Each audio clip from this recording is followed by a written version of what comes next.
This is Cardinals Conversations on Cardinals.com and a chance to visit with one of the great Cardinals in recent history, and that's outfielder Matt Holliday. Matt, always great to see you. I hope you're safe and healthy. You and your family are doing well. How are you doing? How are things going? I'm doing good. I appreciate you guys having me on. It felt good to hear outfielder Matt Holliday. I haven't heard that in a while. When you haven't played in a while, you still consider yourself an athlete. So that kind of felt good. I for a minute pictured myself back playing outfield for the Cardinals, but we're doing good. We're actually at a baseball tournament in Alabama for Jackson, my oldest son, and it's nice to watch baseball. I'm hoping that I'm watching Major League Baseball soon, but it's been nice to be back outside in the warm summer weather. How much do you miss the game, Matt? And have you officially retired? Is it over for Matt Holliday, or are you still kind of keeping yourself in shape, ready to go if you get that call? Well, I like to think that I'm always going to stay in shape. Um, I think I hate the word retire just because I feel like at 40 years old and as active as I am, the word retire to me means that, but yeah, I think I'm for sure done playing. I'm enjoying being around my kids. I'm enjoying college coaching and being around those college kids. And so I'm in a good place from what I'm doing. Do I miss the game? I absolutely miss the game. I miss playing. I miss the competition. I miss the camaraderie of a group trying to accomplish something as a team. All those things that as an athlete, you just kind of, I think you play sports your whole life. You envision yourself as an athlete, and I don't think that'll ever change. I still play basketball with friends, and I get super competitive. Sometimes I have to tell myself to chill out a little bit, but you try to feed that competitive spirit that you've had your whole life in different ways now, and so yeah, to say that, yeah, I miss it. I miss the adrenaline rush of taking the field and with your boys and trying to compete and win something, and all those things are things that you can't replace. Tell me what it was like when you found out you were being traded to the St. Louis Cardinals. Relive that moment for me and our fans, and what it was like for you and your family when you found out you were going to the Cardinals. What was that like? So, it kind of went back to the previous offseason between 2009 and 2008 and 2009. I knew there was a really good chance that I was getting traded. I had some friends with the Rockies, that had kind of told me that it was about to happen. And I had some friends kind of with the Cardinals. And I knew that even when I got traded to the A's, it was kind of down to the A's and the Cardinals. And it was going to be a package of prospects, whichever one the GM at the time, Dan O'Dowd, ended up accepting. So I had my hopes up that at that point I was going to be traded to the Cardinals, and it ultimately ended up getting traded to the A's for the first 4 months of that season. So when the trade deadline is approaching, and in Oakland we weren't playing very well, and I knew that headed into free agency I was probably going to get traded. I had some conversations with some go-betweens about potentially maybe getting traded to the Cardinals, and that they had interest, and some players that were with the Cardinals were like, man, I think we're trying to trade for you. And so there was kind of this anticipation that I could potentially get traded to the Cardinals. And, like I said, I had a meeting with Billy Beane, and he said, I'm not just going to give you away. If I don't get the right package, I'll just you can play here the rest of the year, and I'll take the draft picks. And I was kind of discouraged. I thought, well, maybe this won't happen. And so we were in New York there to play the Yankees. I remember we were in a hotel room in New York City, and the cell service was not very good, and people were trying to get a hold of me on my cell phone, and it was going straight to voicemail, and we kind of woke up and almost, it seems like, flipped on ESPN, and kind of about that time I was able to, somebody got through, and I think maybe my hotel phone rang, and I think it was the A's, maybe it was Billy Beane, telling me that they had traded me to St. Louis, and the excitement, the adrenaline, and then so 5 minutes later, you're talking to CJ Cherry, and they're making plans, and I think maybe I talked to Mo first, and then CJ is on the phone trying to make the logistics work. They were in Philadelphia. Cardinals were in Philadelphia at the time, and CJ's telling me how, I'm going to take the train and our family. I had my family with me, and Albert gets on the phone, and he's like, "Get your butt up here. You're batting fourth tonight." It was really exciting. The excitement that I felt from the players, from a guy like Albert Pujols, from CJ, and then talking to Tony and Mo, and we were on basically the next train from New York to Philadelphia. My family was with me, so we jumped on the train.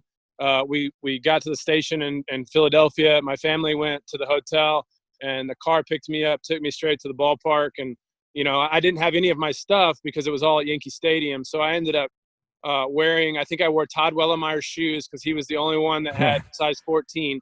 So I had Adidas shoes with a pitching toe on them for that game. I used Albert's bat. I think I had Yachty or somebody else's batting gloves, and I had somebody else's gloves. So I had none of my own stuff, and basically just went out there, and I ended up getting 4 hits. And probably one of the more memorable days of my baseball career was that kind of frenetic, just rush to Philadelphia, play, press conference, batting practice, get out there. We won. I had 4 hits. It was a tremendous day, and the excitement of getting traded to an organization like the Cardinals was, like I said, it was probably one of my favorite days as a baseball player. I'm sure fans can't realize what it's like going into free agency for you and your family, and how stressful that can be. I mean, money is one thing, but it's a stressful time for any athlete in any sport. And then all of a sudden, you did come back to St. Louis. What was that like, and what was the deciding factor for you in coming back to St. Louis? And now, in retrospect, how happy are you that you made that decision, and then obviously had a great St. Louis Cardinals career? Yeah, I mean, I think you have this expectation of free agency, what it's going to be like. And like you said, there's an excitement element to it of getting a chance to hear the cases of other teams, and to kind of picture yourself as in your family moving to a city full time and kind of settling in, and having a chance to have some security of knowing you're going to be a place, between 5 and 8 years was, kind of what I was looking at. So I was super excited, but those 2 months a month and a half of getting to play in St. Louis, and the teammates and the environment and the fans and just kind of the atmosphere that you get to experience playing for the Cardinals. I already had the Cardinals high on my list. As an opposing player, the environment is tremendous, and you put that right at the top already. But to get to experience being a Cardinal for that month and a half, put them, right. I wanted to sign back with the Cardinals, and I wanted that to happen. And I told Scott that, all things being even closely, remotely similar in contract structure, that's where I wanted to be. And so I think Adam at one point told me that if I signed somewhere else, he would peg me every time I came up to bat. So I'd already built close relationships with Adam, and then I had known Skip Schumacher from hitting with him a previous winter. And so I had already had some good friends kind of built into that team. And it was really a no-brainer, Dan. That's where I wanted to be. And when it gets to 7 years and the money is more than you could ever imagine as a kid, it was an easy decision to sign with St. Louis. I was excited to be back. I knew our team would be really good. I knew that obviously the history of the organization, that they would put a winning team, which was at the top of my list, as I wanted to be in a competitive environment every single year. So it really checked all my boxes. And in retrospect, we win a World Series. We played almost in the playoffs almost every year I was there. We were in the World Series 2 times. It was the city treated me fantastic. We were able to have an impact, with Cardinal Glennon and some of the organizations that we were involved with away from the field. Really couldn't have gone any better. I mean, would you have liked to have won maybe 1 or 2 more championships and really be spoiled? Of course. But as far as my expectations of that contract and what I wanted out of my baseball career, it was everything I could ask for and more. And like I said, I miss that, being a St. Louis Cardinal and taking the field in front of fans like that, and on a hot Saturday night and against the Cubs and at Busch Stadium. That's just something in your life that you can't replicate. And so, like I said, it worked out tremendously for me. And talking to Mo and Mr. DeWitt, I think it worked out really well for both sides. And I took a lot of pride in that. I took a lot of pride in, that they put faith in me to give me that contract, that I would work as hard as I possibly could to make it good. And I think, at the end of the day, that both sides ended up really happy with how that relationship, took place. Matt, I get asked all the time in 20 plus years of doing baseball for the Cardinals, what's my favorite call? And I don't even hesitate. I say it's the Matt Holliday final home run. And it's not just because of the home run, it's because of the person that you are. So classy, an incredible ambassador of the Cardinals and the city. And to see you have that moment was remarkable. Can you describe that moment and what it means to you? It was such a kind of just a crazy, maybe 24 hours, where it kind of just came to me that, if this is it, if this is the last weekend of my Cardinal career, I wanted to make sure that I could have some interactions with the people that I might not see in person ever again, or even, hardly often, with a lot of the people that work in the clubhouse and the people that you spend 8 years with. So I just went to Mo basically and said, kind of candidly, what's the plan going forward? And he told me basically that, it didn't look like that they were going to pick my option up, and to go ahead and say, your goodbyes or your thank yous and whatever that looks like. And then talking to Mike, and Mike said, I'd love to get you that moment, get you in at bat. My thumb was broken and still not healed. I hadn't done much, wasn't able to do much, tried to come back. My hand was still very sore. So taking it at bat, really, especially since we were still in the race, and I think we went right down to the last day, and still in a chance to get to the playoffs. I didn't really foresee a moment like that happening, and so it got to the seventh inning, which was ironic, and I think there was a lot of sevens involved. I think, and looking back on it, and then to get that at bat, Mike says, "Hey, you're hitting first, you're leading off the inning." And then, the butterflies kick in, and you run down to the cage and just try to take a few swings to make sure I don't embarrass myself. And, the at bat, you get down 0-2 in the count, and I'm thinking to myself, I had tears in my eyes. The appreciation, I don't want to skip that, the standing ovation, the appreciation from the fans, and just kind of soaking in that moment before I even stepped in the box. And you see your teammates, on the top step, clapping, and even the opposing team to some degree was clapping, and Clint Hurdle, the manager on the other side, is clapping, and just kind of soaking in that moment before I even got in the box. I wanted to remember that vividly. So I remember that with tears kind of in my eyes, and I'm like, I got to get in here and compete and kind of get past this moment and do what I've always done. And I remember having sort of this kind of, okay, once you get in the box, I've been in this box, more than I've been in any other batter's box in my whole life, and the background and everything I'm used to, and it feels more comfortable. I'm okay. I get down 0-2, and I'm like, well, I can't strike out here. That would be so anticlimactic that would be embarrassing. And I think it was a divine moment, Dan, to be honest. I think God gave me a moment to kind of close out my Cardinal career that would be memorable. I think it was a gift, to hit that ball, and I'm running to first and to see it go over the fence, and then kind of just floating around the bases to kind of a crazy environment, almost a playoff atmosphere type home run, with the crowd being that excited, and getting to home plate, and Matt Carpenter being there, and then kind of having Yachty and Waino waiting for me by the dugout, and then Mike and all those guys that, you grind and you spend a ton of time with, and you go through ups and downs in your personal life with, and just really close friends, and to kind of feel that love from the crowd, from your teammates.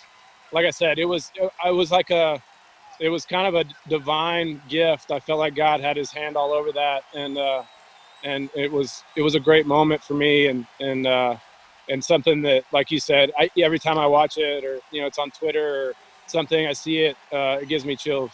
I couple more questions, and I'll let you go. And thanks for doing this, Matt. In terms of, and you mentioned it earlier, the impact that you made on so many people here in St. Louis with Homers for Health and Cardinal Glennon, and it's an impact that still carries so much today for families and kids. How does that rank in terms of personal milestones for you and your wife and your family? A home run is really cool, and that moment's really cool. Where does that rank in terms of the impact that you've made with people? Well, see, I would put that, it's almost in a whole nother category. Um, we just had a heart for families that are dealing with very, very difficult things, and kind of just coming up with the idea and kind of just kicking it around and making it happen. And then all the support. And I think, when you talk about Cardinal fans and Cardinal Nation, and when you involve the team, and then you get a good cause, and you get children, and you get struggling families that are dealing with really hard stuff. And it was just really kind of a cool culmination of people that came up with the program, that you know executed the program, and then my teammates coming alongside, and the fans, and Mike Shannon pushing it so hard, and you pushing it on TV, and Mike on the radio, and getting all the states involved. And really, like I said, it's a whole nother kind of category for me, to be able to be part of something that has an impact on families and kids, and try to do something with your platform that lasts, that has eternal value. That was so special, obviously, to our family, and to see we still keep in contact with a lot of those families and lifelong friends that we've made through the program. Like I said, it's a whole nother kind of place in your heart, where you're just like, that's something that's very, very special to us. And we've been able to pass the baton down, and that was important to us too, that this wasn't about us or me or Leslie or my family. This was about doing things for the hospital and the kids, that we could pass it down. So when I didn't play there anymore, and nobody really cared who I was anymore, that this program would keep going. And so that was the idea. And so far it's gone really well. And we hope to continue to the fans to support it. And I like I said, when you go to the hospital, or you see the videos, or you see the impact that the fans' money is having on families and kids, it makes you want to do things like that. And so hopefully it'll continue to grow. What would you like to do next in terms of trying to stay maybe connected with the Cardinals? Because I know you'd love to be sitting next to me in the booth. I mean, that's obviously a big, big part of your life, and a part of the next chapter in your life, as I see you smile. Because, I mean, obviously anybody would want to do that. I mean, Of course. let's be honest. Yeah. So that's got to be another thing in your life to check off. And, I mean, come on, let's be honest. Or maybe get in uniform and coach. But, what would you like to do next in your life? Well, I think that right now, while my kids are still, you miss a lot. You miss a lot. I love playing baseball. Like I said, I wouldn't trade it for the world. But you do miss a lot with your kids and your family, and you miss a lot of moments. And so I'm really enjoying some of the freedom to kind of go and do. And obviously, we've all kind of been stuck in the house. But I'm saying in general, I'm enjoying the freedom to be around my kids as much as possible. And then, with the college thing that I'm doing now, I have a lot. It's a lot less travel. It's not as time consuming. It allows me some freedoms with my family, and so I've enjoyed being around the game and at the college level right now with young kids 18 to 21, trying to help them reach their dreams and grow up as men, from kids to men. It's a very important time in their life, so I've enjoyed a lot of that. I would love at some point to be part of the Cardinals organization, doing something. I don't know what that looks like. We have 4 kids, and Reed is only 6. And so I think, I'm in a good spot right now with what I'm doing, but I have a passion, obviously, for the Cardinals organization. I have a passion for St. Louis. And I would love to be doing something. I miss, the organization. I miss the pro game, but right now I'm in a pretty good place with all the things that are most important to me. And a final question. I always find it intriguing when the Cardinals Hall of Fame rolls around, how the current players, they do watch, because it gets piped in the clubhouse and they see the ceremony. And I think it's human nature. Guys watch it and they wonder. Adam Wainwright talks about it a lot. I've asked Yachty about it. I've asked Matt Carpenter. I'll ask you. Have you thought about ever putting on that red jacket? Because if you go on the ballot, you're going to be a Hall of Famer, and you should be. Have you thought about the Cardinals Hall of Fame? I mean, like you said, I think everybody, when you watch the ceremony and every opening day, when you get out of that truck or car, and you get to shake hands with all those guys wearing red jackets, I think it's something that, man, that would be such an honor.